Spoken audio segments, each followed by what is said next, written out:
Max 19 साल का college में पढ़ने वाला एक लड़का था। उसके पापा एक बहुत बड़े मॉल में एक सिक्योरिटी गार्ड थे।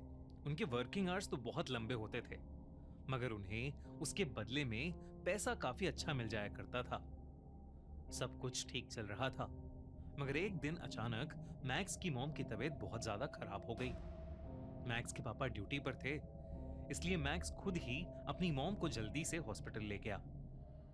हॉस्पिटल ले जाने के बाद डॉक्टर ने मैक्स को बताया कि उसकी मॉम की एक किडनी खराब हो चुकी है और दूसरी भी बहुत कम काम कर रही है। इसलिए उसकी मॉम को हर हफ्ते डायलिसिस के लिए हॉस्पिटल लेकर आना पड़ेगा। कुछ वक्त तो मैक्स के पापा ने सब हैंडल कर लिया, मगर फिर मैक्स की फैमिली में पैसे की कमी होने लगी।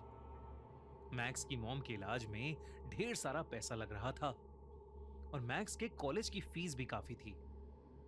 अपने पापा को पैसा कमाने के लिए इस तरह से स्ट्रगल करते देख मैक्स ने सोचा कि उसे भी कहीं पार्ट टाइम जॉब करके कुछ पैसे कमाने चाहिए, ताकि वो अपने पापा को फाइनेंशियली सपोर्ट कर सके। मैक्स ने तभी से अपने लिए एक नाइट जॉब ढूंढनी शुरू कर दी। वो दिन में कॉलेज जाता और पढ़ाई करता और रात में नौकरी की तलाश में निकल जाता। कई जगह घूमने के बाद बड़ी मुश्किल से मैक्स की एक गेमिंग सेंटर में जॉब लग गई थी। उस गेमिंग पार्लर का नाम था Freddy's gaming and pizza zone.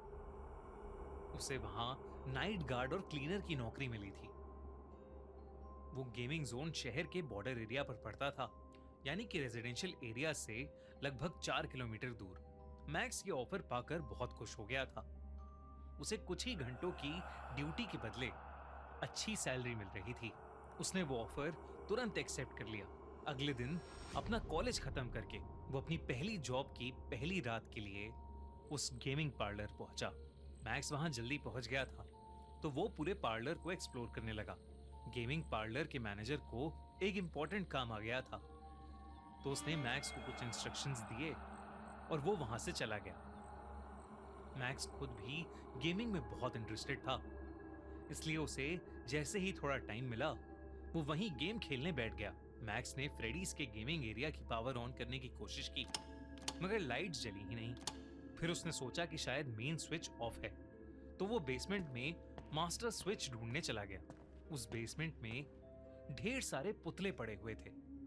वो सब बिल्कुल रोबोट्स जैसे लग रहे थे, बस उनका भेस किसी एनिमेटेड कैरेक्टर जैसा था। जैसे कि वो सारे पुतले बहुत बड़े आकार के रंग बिरंगे खिलौने हों। मैक्स उन्हीं के बीच पावर स्विच ढूंढने लगा। इतने में अचानक से मैक्स के पीछे खड़े पुतले का सर हिला। ऐसा लग रहा था जैसे वो पुतला मैक्स को ही देख रहा है। मैक्स को लगा कि शायद ये उसका वहम है, इसलिए वो फिर से मेन स्विच ढूंढने लगा। पर तभी मैक्स को ऐसा लगा जैसे वो पुतले धीरे धीरे उसके पास आ रहे हैं। अचानक से उसे अपने पीछे से किसी के जोर से हंसने की आवाज आई, पर वो जैसे ही पीछे मुड़ा उसने देखा कि सब कुछ बिल्कुल नॉर्मल था। कुछ ही देर में मैक्स को पावर स्विच मिल गया और उसे जलाते ही पूरे गेमिंग जोन की लाइट्स ऑन हो गईं। मैक्स वापस से ऊपर चला गया और कुछ गेम्स खेलने की कोशिश करने लगा, लेकिन उस गेमिंग पार्लर की कोई भी गेम ठीक से चल ही नहीं रही थी। तभी उनमें से एक गेम का अलार्म बहुत जोर से बजने लगा। मैक्स ने उस अलार्म को बंद किया और देखा कि स्क्रीन पर प्ले नाउ का ऑप्शन आ रहा है। मैक्स खुश हो गया, क्योंकि उसे इकलौती ऐसी गेम मिल गई थी जो चल रही थी। मैक्स ने वो गेम खेलना शुरू कर दिया। उस गेम के कुछ रूल्स थे, जिनमें लिखा था कि प्लेयर को वो गेम 5 दिन के अंदर अंदर खत्म करनी होगी, वरना वो भी एक पुतला बन जाएगा।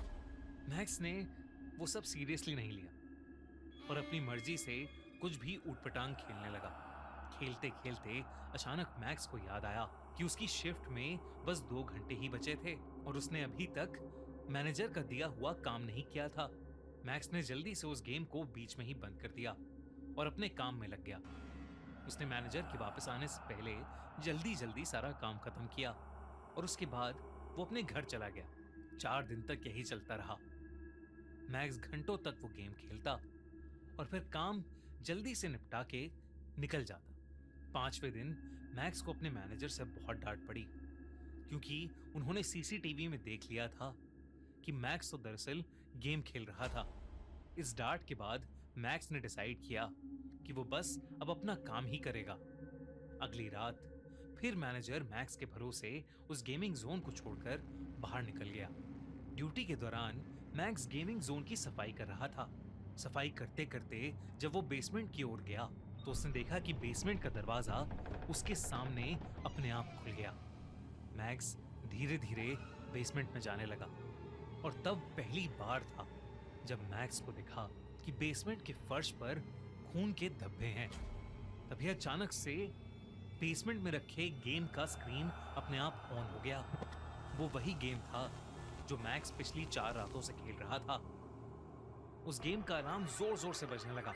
मैक्स ने जाकर वो गेम ऑफ कर दिया और तभी उसे ऐसा फील हुआ जैसे कोई उसकी तरफ आ रहा है। उसने पलट कर देखा तो बेसमेंट के पुतले उसके पीछे एक दीवार के साथ खड़े थे, जिनमें से एक पुतला कहीं गायब था। मैक्स हर तरफ उस पुतले को ढूंढने लगा, क्योंकि वो जानता था कि मैनेजर हर चीज का इल्जाम मैक्स पर ही लगा देगा। मैक्स पूरे बेसमेंट में उस पुतले को ढूंढने लगा, मगर उसे वहां कुछ नहीं दिखा। तभी बेसमेंट की लाइट्स फ्लिकर करने लगी और मैक्स को फिर से वही भयानक हंसी की आवाज आने लगी। वो आवाज बेहद डरावनी थी और मैक्स के करीब आती जा रही थी।